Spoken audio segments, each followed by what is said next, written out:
Fala, meu povo, tudo bem com vocês? Sejam bem-vindos ao primeiro Papo de Previdência.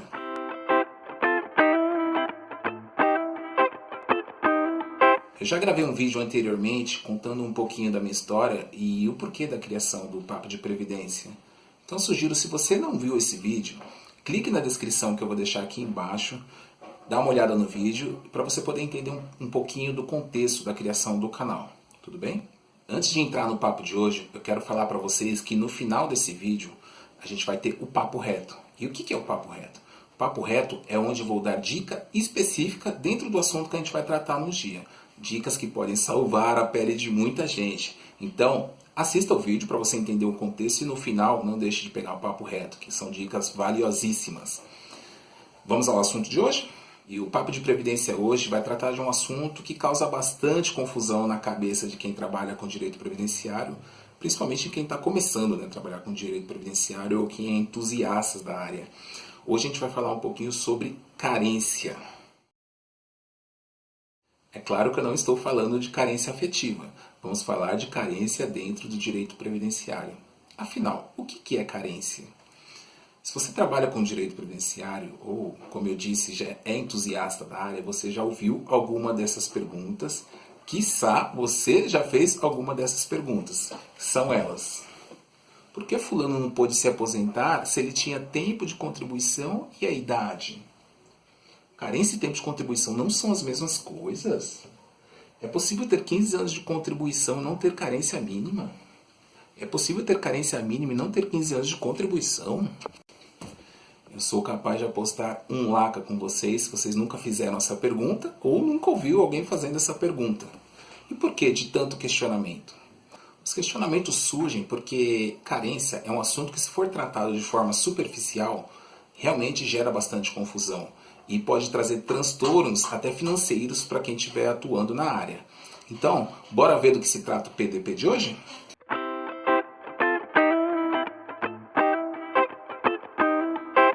Como eu disse no meu vídeo de apresentação, eu trabalho com o direito previdenciário desde 2007. E nesse período eu já vi de tudo um pouco. Eu já vi histórias tristes, histórias felizes, histórias estranhas, histórias corriqueiras. E para a gente entender como carência pode trazer confusão na vida de quem não sabe direito como tratá-la, eu vou trazer uma dessas histórias aqui para a gente. A história vai ser do senhor Francisco. Na verdade, o nome é fictício porque eu não lembro o nome verdadeiro dele, mas a história é verídica. Num dos dias de atendimento, compareceu na agência o senhor Francisco com um agendamento de uma aposentadoria por idade. Ele tirou do seu envelope umas 3, 4 carteiras de trabalho e, apesar dos diversos vínculos que ali continham, o senhor Francisco não teve o tempo para se aposentar. Ele atingiu em torno de 7 anos e meio de tempo de contribuição, que deu ali em torno de 90 a 95 contribuições para fins de carência. Só para registrar aqui, o seu Francisco ele deu entrada na aposentadoria por idade e ele precisava preencher 2 requisitos, que era o requisito idade, ele precisaria ter 65 anos pelo menos, e o requisito carência mínima exigida. Carência mínima exigida para aposentadoria por idade, 180 contribuições. E como a gente viu, o seu Francisco tinha em torno de 90 a 95 contribuições. Logo, não preencheu os requisitos para conseguir o benefício que ele pleiteava. Dito isso, após o atendimento, o seu Francisco soube que não teria direito a se aposentar naquele momento e foi embora e continuamos o atendimento. Algum tempo atrás, vocês devem se recordar que o INSS não dispunha desses canais remotos que hoje temos. Então, não era possível fazer um protocolo de aposentadoria diretamente pelo meu INSS ou pela Central 135. Era necessário fazer um agendamento e somente após 4, 5, 6 meses que você iria até a agência apresentar os documentos para provar que tinha direito àquele benefício que foi agendado lá atrás. Pois bem, num belo dia, passados ali uns 6, 7 meses depois daquele episódio com o seu Francisco, quem aparece na agência? O seu Francisco, só que desta vez acompanhado de um representante, um procurador. Não sei dizer se era advogado, se era um contador ou... enfim, estava acompanhado de um procurador. Dessa vez, o seu Francisco e o seu procurador pareciam estar bem confiantes. Quando foi chamada a senha deles, deu para perceber o porquê de tanta confiança. Lembram que eu tinha dito lá atrás que o seu Francisco tinha em torno de 7 anos e meio e umas 90, 95 contribuições para fins de carência? Pois bem, Esse procurador tinha arrumado uma forma de completar esse tempo restante para que o seu Francisco pudesse se aposentar. O seu Francisco tinha desempenhado uma atividade muito tempo atrás de forma autônoma, só que nunca fez recolhimento para a Previdência. Dentro do direito previdenciário existe um procedimento chamado retroação da data de início de contribuição. O que esse procedimento prevê? Ele prevê que se a pessoa exerceu uma atividade autônoma lá atrás e não fez o recolhimento em época própria, ela pode, mediante comprovação dessa atividade, efetuar esses recolhimentos. E foi isso que esse procurador fez. Ele soube que o seu Francisco tinha desempenhado uma atividade autônoma, ele procurou uma agência do INSS, fez um procedimento de retroação de DIC, que é a retroação da data de início de contribuição, e efetuou o pagamento. Até aí tudo bem? Tudo bem, procedimento ok, procurou uma agência, fez o procedimento de retroação de DIC, pagou os valores em atraso. Pô, legal então. Então o seu Francisco desempenhou uma atividade autônoma lá atrás, não efetuou o pagamento em época própria, teve essa atividade reconhecida pelo INSS e pôde fazer os pagamentos? Sim. O tempo de contribuição do seu Francisco aumentou? Sim. Então ele atingiu a carência mínima para poder se aposentar? Não. E por que não? A gente vai ver daqui a pouco que o tempo para a carência do contribuinte individual é contado a partir da primeira contribuição paga em dia. O seu Francisco tinha alguma contribuição paga em dia? Não. Ele fez todo o recolhimento de forma retroativa. Ele fez um procedimento de retroação dos recolhimentos. Logo, esse período vai ser computado para tempo de contribuição, mas não entra para carência. E como eu disse, a aposentadoria pleiteada pelo seu Francisco tem dois requisitos. Tinham dois requisitos, né? Que agora a Emenda Constitucional 103 de 2019 mudou esse conceito. Entretanto, no período em que o seu Francisco esteve na agência, ele precisava atingir dois requisitos. Requisito idade, 65 anos, e requisito carência, 180 contribuições para fins de carência. Portanto, a única coisa que mudou da primeira vez que o seu Francisco esteve na agência para essa foi que agora ele tinha um prejuízo de 15 mil reais. Foi mais ou menos esse o valor que ele dispôs para pagar esse período retroativo que não poderia ser utilizado para fins de carência naquele benefício que ele estava pleiteando. Vocês podem imaginar a confusão que se deu na agência, né? A confusão entre seu Francisco e servidor, seu Francisco e procurador, foi bem confuso. Por que eu estou te contando essa história? Essa história serve para mostrar como o assunto carência é algo que deve ser tratado de forma muito séria, pois os prejuízos que podem causar de uma interpretação errada são imensos.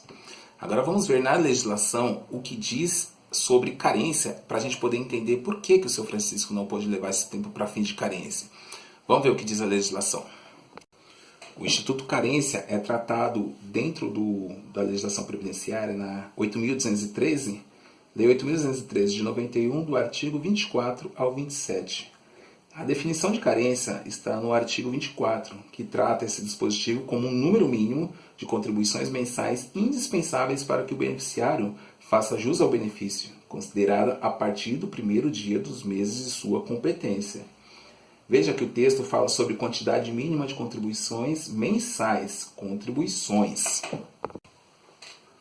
Ah, Anderson, então se é o número mínimo de contribuições mensais, logo meu tempo de contribuição sempre vai corresponder ao número de carência que eu vou ter? Depende. Via de regra, a carência começa a ser computada a partir do pagamento da primeira competência em dia, ou da filiação. Isso vai de acordo com a atividade exercida pelo cidadão. Portanto, são critérios diferentes que devem ser levados em conta na hora de você fazer um cálculo de carência. Para a gente poder entender esses critérios diferentes que devem ser levados em conta, vamos utilizar agora o Regulamento da Previdência Social em seu artigo 28, Decreto 3.048 de 99, artigo 28. Artigo 28 diz o seguinte: o período de carência é contado. Vamos primeiro para o inciso 2. Para o segurado empregado doméstico, contribuinte individual, observado o disposto no parágrafo 4º do artigo 26 e facultativo, inclusive o segurado especial que contribui na forma do parágrafo 2º do artigo 200, da data do efetivo recolhimento da primeira contribuição sem atraso. Ou seja, para o segurado empregado doméstico, contribuinte individual, o segurado facultativo e o segurado especial que contribui de forma facultativa, é considerado o início do cômputo da carência a partir da primeira contribuição sem atraso. não sendo consideradas para este fim as contribuições recolhidas com atraso referente às competências anteriores. Observado quanto ao segurado facultativo o disposto nos parágrafos 3º e 4º do artigo 11. O parágrafo 3º do artigo 11 é onde prevê a possibilidade de pagamento de forma trimestral para o segurado facultativo. Então, ele pode pagar no último mês desse trimestre e será contado desde a data da filiação. Então, essa é uma exceção. E o parágrafo 4º é onde prevê a possibilidade do segurado facultativo pagar de forma atrasada esses recolhimentos, desde que não haja perda de qualidade segurada. Então, ele já tem que ter alguma contribuição paga em dia, deixou alguma lacuna ali, desde que não tenha havido a perda da qualidade segurada, ele pode estar pagando em atraso. Mas, via de regra, a carência desse pessoal é contada a partir da primeira contribuição paga em dia, sem atraso. Acho que já deu para a gente começar a perceber o que aconteceu com o seu Francisco. O senhor Francisco recolheu 7 anos e meio de períodos em atraso como contribuinte individual, esperando que esse período fosse reconhecido para fins de carência. Entretanto, a legislação, como acabamos de ver, prevê que para fins de carência, o período como contribuinte individual somente é considerado para fins de carência a partir do primeiro pagamento em dia. No caso do seu Francisco, quantas contribuições tínhamos feitas em dia? Nenhuma. Ele pagou todo o período em atraso. Logo, o período seria computado para tempo de contribuição, mas não seria computado para fins de carência. Aqui também já respondemos 2 questionamentos que tínhamos feito lá atrás. Por que fulano não pode se aposentar se ele tinha idade e tempo mínimo de contribuição? A resposta é, porque como vimos, nem todo período que é contado para tempo de contribuição é computado para fins de carência. Esses períodos recolhidos através de uma retroação de data de início de contribuição, eles não entram para fins de carência. Logo, a pessoa recolheu os 7 anos e meio de contribuição, esse tempo será somado no seu tempo final, só que a carência não será modificada. Outra pergunta que também já podemos responder por aqui é a seguinte: é possível ter 15 anos de contribuição e não ter a carência mínima? E a resposta é sim. A resposta é a mesma que a gente acabou dando no questionamento anterior. É o caso do senhor Francisco. Ele tinha 15 anos de contribuição e continuava com 95 contribuições para fins de carência. Como vimos, nem todo o tempo que é computado para fins de tempo de contribuição entra para a carência. Bom, então agora sabemos que para o contribuinte individual, o empregado doméstico e o segurado facultativo, o início do cômputo da carência é feito a partir da primeira contribuição feita sem atraso. Ok, mas eu havia dito lá atrás que haviam 2 critérios para início de cômputo de carência: início da contribuição sem atraso e data da filiação. Vamos ver o que diz a legislação sobre o início de cômputo de carência a partir da data de filiação? Artigo 28. Período de carência é contado. Artigo 28, inciso 1º. Para o segurado empregado e trabalhador avulso, a partir da filiação ao regime geral de previdência social, a filiação ao RGPS. E aqui tem uma observação que a partir de 2003 entra também nesse critério de filiação o contribuinte individual prestador de serviço. Esse contribuinte individual prestador de serviço, o que diferencia ele do contribuinte individual comum, podemos dizer assim, é que esse contribuinte ele tem a sua contribuição previdenciária repassada diretamente pela empresa que ele está prestando serviço para o INSS. Então, ele não é como contribuinte individual comum que pega sua GPS no fim do mês e efetua o recolhimento para a Previdência Social. Nessa situação, o prestador de serviço não tem obrigatoriedade de fazer o recolhimento para a Previdência. O prestador de serviço tem a sua contribuição previdenciária descontada pela empresa e repassada diretamente para o INSS. Por isso que o critério é diferente do contribuinte individual comum para o contribuinte individual prestador de serviço. Vimos que o contribuinte individual ele tem a obrigatoriedade de fazer o recolhimento da sua GPS e o início da carência é contado a partir da primeira contribuição paga em dia, exatamente porque a obrigatoriedade, a responsabilidade é dele. Já o contribuinte individual prestador de serviço, como ele não tem essa responsabilidade de repassar os recolhimentos para o INSS, Ele não pode ter o seu início de carência computado a partir do primeiro pagamento feito em dia. Ele prestou o serviço foi efetivado, as contribuições foram descontadas da sua remuneração. Logo, se a empresa não repassou o INSS, a obrigação é da empresa. E cabe uma observação aqui, que para esse pessoal, o contribuinte, o empregado, o trabalhador avulso e o contribuinte individual, o prestador de serviço, as contribuições desse pessoal, elas são consideradas presumidas, conforme o parágrafo 4º do artigo 26 do decreto 3.048. E por que consideram-se presumidas as contribuições previdenciárias dessa galera? Por que eles não precisam comprovar os recolhimentos? Pessoal, a obrigação de repassar a contribuição previdenciária do empregado, do trabalhador avulso, do contribuinte individual, prestador de serviço, é de quem? Por acaso o empregado ele pega seu olerite no começo do mês ou no fim do mês, dependendo da data do pagamento, e pega junto uma GPS e vai recolher para que tenha contribuições previdenciárias?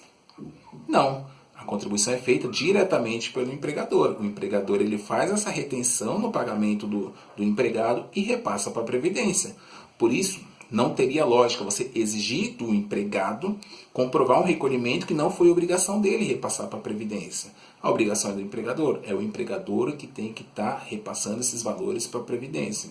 Logo, a contribuição desse pessoal é presumida. Por isso que começamos a computar a carência do trabalhador empregado, do trabalhador avulso e do contribuinte individual prestador de serviço a partir de sua filiação, porque esse repasse não é obrigação dele. O repasse das contribuições previdenciárias é de seu empregador. Não teria lógica exigir de um empregado que o início de cômputo de sua carência fosse a partir do primeiro pagamento feito em dia. Como não é ele o responsável pelo repasse dessas contribuições para a Previdência, não pode ser dele o ônus de comprovar esse repasse. Ele tem que provar a prestação de serviço, ele tem que provar que desempenhou atividade de empregado, de trabalhador avulso ou de prestador de serviço. Entretanto, as contribuições previdenciárias são obrigatoriedade do empregador. É claro que existem situações, todos sabemos, em que o empregador acaba não repassando em época própria esses recolhimentos. E aí o empregado não tem que comprovar o recolhimento, ele tem que comprovar a prestação de serviço, provar que trabalhou e que teve os seus rendimentos. E como ele demonstra isso? Através de um informe de rendimento do imposto de renda, através de um olerite, através de recibos de pagamento.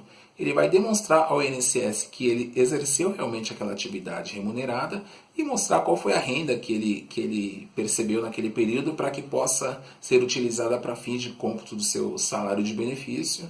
Cabe a gente ressaltar que deixar de repassar à Previdência as contribuições previdenciárias dos contribuintes por parte da empresa é crime previsto no Código Penal. É artigo 168A, apropriação indébita previdenciária. Então não se trata só de um desmando administrativo. A empresa que deixa de repassar de forma criminosa, de forma acidental, mas que deixa de repassar essa contribuição previdenciária no prazo legal, ela está incorrendo em crime previsto no Código Penal, artigo 168A, apropriação indébita previdenciária. Mais uma observação que deve ser feita aqui sobre carência é a seguinte: um dia de trabalho equivale como uma contribuição para aquele respectivo mês. Logo, esse mês, essa competência será considerada para fins de carência. Como assim? É exatamente isso. Se você trabalhou um dia dentro de um respectivo mês, somente um dia, esse mês será computado para fins de carência. Ou seja, você vai ter um dia trabalhado e uma competência para fins de carência. Vamos ver um exemplo para ficar mais claro do que eu estou falando. Fulano com admissão em 28 de janeiro de 2013 e demissão em 2 de fevereiro de 2013. Qual é o tempo de contribuição dele? 4 dias. Qual que é a carência desse cidadão? 2 meses ou 2 contribuições para fins de carência. Pegou? Começamos a entender o porquê que o tempo de contribuição necessariamente não será condizente com o tempo de carência. Numa situação aqui, a gente tem 4 dias de tempo de contribuição e já temos 2 meses para fins de carência. Na verdade, isso é mais comum do que você pensa. Não existe uma regra para que o funcionário seja contratado no primeiro dia do mês e dispensado no último dia do mês. As admissões ocorrem quando tem que acontecer e as demissões ocorrem quando tem que acontecer. Portanto, se o cidadão for contratado no dia 30 do mês, aquele mês será computado para fim de carência. Vamos usar o mesmo exemplo que utilizamos no caso do empregado lá atrás, em que teve 4 dias de tempo de contribuição e 2 meses para fins de carência, e vamos agora transportar para um caso de contribuinte individual. Um contribuinte individual ele teve início da sua atividade em 28 de janeiro de 2013 e encerramento em 2 de fevereiro de 2013. Para ter direito às 2 competências para fins de carência, ele precisa recolher na íntegra os 2 meses, janeiro e fevereiro. Logo, sua situação seria essa: início da atividade 28 de janeiro de 2013, fim da atividade 2 de fevereiro de 2013, tempo de contribuição 2 meses, 60 dias. Carência, 2 meses ou 2 contribuições para fins de carência. Veja que a quantidade de contribuição para fins de carência ficaram iguais, ou seja, 2 contribuições para fins de carência, tanto no caso do empregado como no caso do contribuinte individual. Contudo, o tempo de contribuição do contribuinte individual ficou bem maior do que o do empregado, visto que o mesmo precisa recolher toda a competência para poder computá-la para tempo de contribuição. Ele não tem a opção de recolher o mês de forma parcial. Apesar de termos falado sobre segurado especial e empregado doméstico, dentro do artigo 28 do Decreto 3048, essas 2 categorias merecem um papo de previdência específico para elas, porque elas têm especificidades que, se a gente for tratar aqui, vai levar muito tempo. Então, o ideal é fazer um PDP específico para segurado especial, um PDP específico para empregado doméstico e, além de explicar as outras características de cada atividade, falar sobre como é feito o cômputo de carência nessas situações, ok? Bom, então já sabemos que carência é a quantidade mínima de contribuições necessárias para que o beneficiário faça jus ao benefício e sabemos a partir de quando ela é computada. Para o empregado, o trabalhador avulso e o contribuinte individual prestador de serviço, a carência é computada a partir da filiação ao regime geral de previdência, ou seja, a partir do momento que ele se filia ao RGPS. E para o segurado, o contribuinte individual, o facultativo e o empregado doméstico, a partir da primeira contribuição paga em dia. Bom, sabemos o que é a carência, sabemos a partir de quando ela começa a ser computada, mas quais benefícios necessitam de carência para ser concedidos? E qual a quantidade de contribuições necessárias para que eles sejam concedidos? Vamos ver isso agora na tabela a seguir. O primeiro que a gente vai falar é o auxílio por incapacidade temporária. Que benefício é esse? A Emenda Constitucional 103 de 2019, que trouxe algumas alterações consideráveis no sistema previdenciário brasileiro, ela alterou o nome do auxílio-doença. Agora ele se chama auxílio por incapacidade temporária. A carência para esse benefício são 12 contribuições. Entretanto, existem 2 situações em que essa carência não será exigida, basta que o segurado tenha qualidade de segurado. E quais são? Nos casos em que o afastamento for acidentário, ou quando o segurado for acometido de uma daquelas doenças chamadas de isenta de carência. Vamos ver no quadro aqui quais são essas doenças isentas de carência. Eu não vou ficar lendo especificamente cada doença que é tratada aqui como isenta de carência, mas se você tiver interesse é só dar um pause no vídeo aí e fazer a anotação devida, tá ok? Então já sabemos que a carência para conceder o auxílio por incapacidade temporária é de 12 meses. Vamos aos demais benefícios. Aposentadoria por idade ou aposentadoria por tempo de contribuição. Vamos colocar aposentadoria. 180 contribuições mensais. O salário maternidade, 10 contribuições mensais.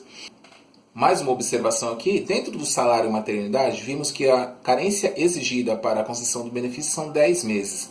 Entretanto, nos casos em que há parto antecipado, essa carência ela é diminuída de acordo com a quantidade de meses em que esse parto foi antecipado. Ou seja, a carência mínima exigida são 10 meses. O parto foi antecipado em 1 mês, a carência mínima exigida será de 9 meses. Salário maternidade é 10 meses, auxílio reclusão 24 meses, pensão por morte 18 meses.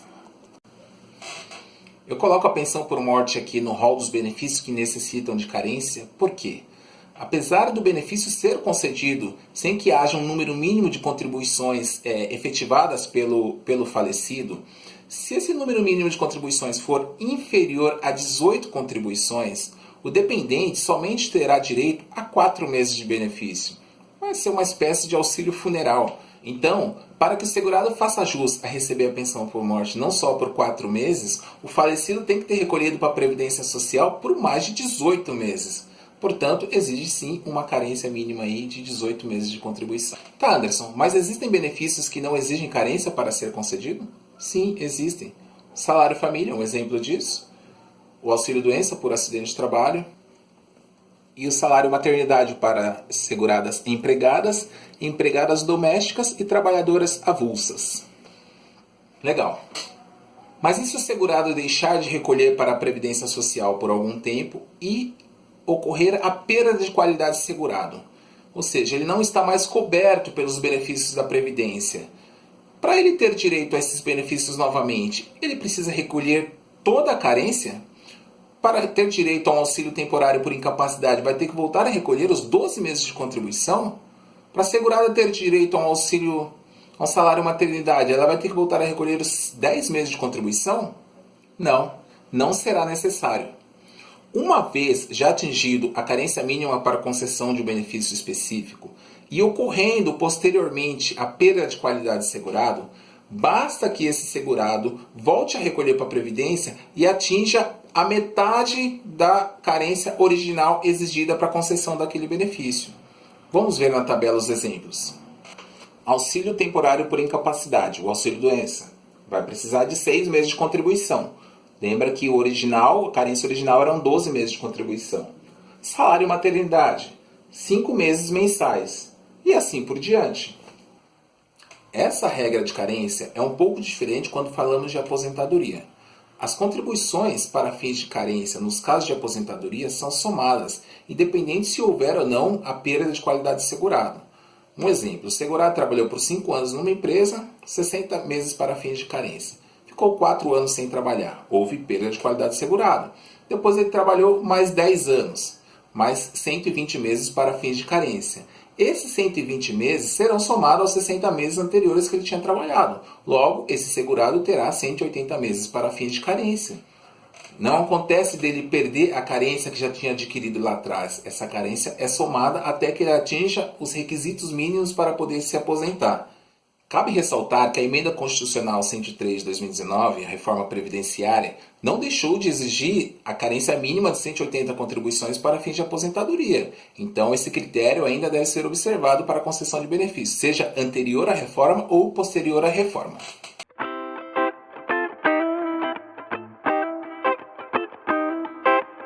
E é isso, pessoal. Conforme prometido, agora eu vou dar aquela dica que eu chamo de papo reto. É a dica que pode salvar a pele de muita gente se deixar de ser observada. E a dica é a seguinte. Pessoal, sempre que forem fazer algum requerimento de benefício na Previdência Social e que para que esse requerimento seja concedido seja necessário algum acerto prévio, pode ser de arrecadação, pode ser de vínculo, pode ser de cadastro, façam o requerimento dentro do pedido de benefício. Como assim, Anderson? Mas não é melhor você já chegar com tudo pronto? Sim, é muito melhor chegar com tudo pronto. Mas qual é o risco que você corre ao querer chegar com tudo pronto? O risco que você corre é exatamente o mesmo que vimos no Papo de Previdência de hoje, que era o caso do seu Francisco. Requerimento de aposentadoria por idade, onde o segurado não tinha carência mínima para poder se aposentar. O que foi feito? Procurou-se uma agência do INSS e foi feito um procedimento chamado retroação de data de início de contribuição, retroação de DIC. E o que é a retroação de DIC? Dentro desse requerimento, o INSS chega à conclusão se houve ou não a prestação de serviço alegada pelo segurado. O segurado apresenta documentos falando que exerceu uma atividade autônoma lá atrás e que não efetuou os recolhimentos em época própria, e INSS, através de análise de retroação de DIC, vai chegar à conclusão, olha, não houve prova suficiente para considerar que exerceu essa atividade, ou existem provas suficientes para considerar que houve atividade exercida lá atrás sem recolhimentos. Pode recolher. Esse recolhimento será efetuado, sim. Entrará para cálculo de contribuição? Sim. O tempo de contribuição vai ser computado. Essas contribuições entrarão no período básico de cálculo do segurado para que chegue no valor de salário de benefício. E onde está o problema em tudo isso? Se esse requerimento de retroação de DIC tivesse feito dentro do pedido de aposentadoria por idade, o servidor que analisasse aquela aposentadoria por idade, pegasse aquele pedido de retroação de DIC, saberia. Ele está querendo reconhecer essa atividade pretérita para que seja computada na sua aposentadoria por idade. E esse servidor chegaria à conclusão de que essa contribuição pretérita não poderá ser considerada para fins de carência. Logo, o segurado não correria o risco de pagar um período de retroação de DIC e não poder utilizar-o para fins de carência na sua aposentadoria por idade. Então, é bacana que todo requerimento que seja necessário fazer para que aquele benefício seja concedido, faça o requerimento dentro do benefício. Eu preciso que seja feita uma retroação de data de início de contribuição. Faz dentro do benefício.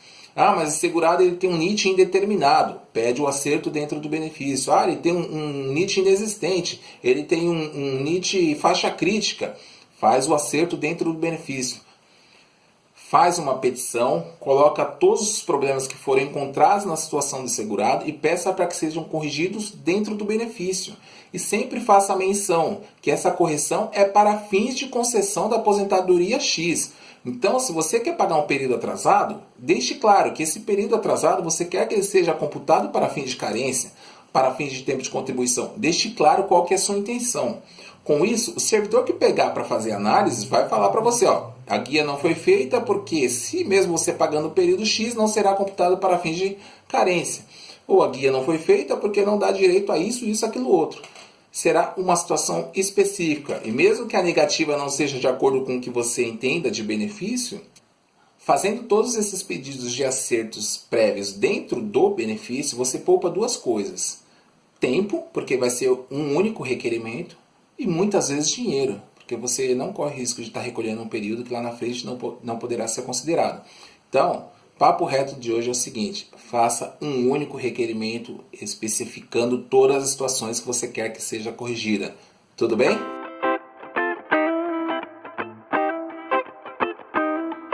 Bom, meu povo, hoje vimos que carência é o número mínimo de contribuições necessárias para que o beneficiário faça jus à concessão de um benefício.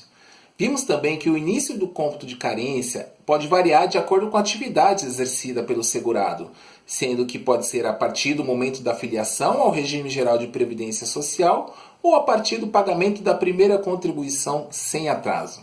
Aprendemos também que existem períodos que são computados para fins de tempo de contribuição, mas que não são considerados para fins de carência.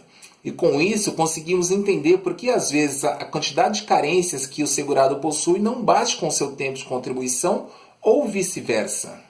Agora esse assunto gera outro questionamento. Quais períodos podem ser computados como tempo de contribuição? Existem outros períodos que são computados como tempo de contribuição e não entram para carência? Sim, mas tempo de contribuição será assunto para outro PDP. É isso aí, meu povo. Eu espero que vocês tenham gostado. Deixe nos comentários suas dúvidas e sugestões. E me digam sobre quais assuntos vocês gostariam que tratássemos aqui no canal. Quem sabe sua dúvida não seja assunto no próximo PDP. E não se esqueçam que a forma com que você ajuda esse canal é deixando o seu like, é curtindo esse vídeo. Ok? Um abraço!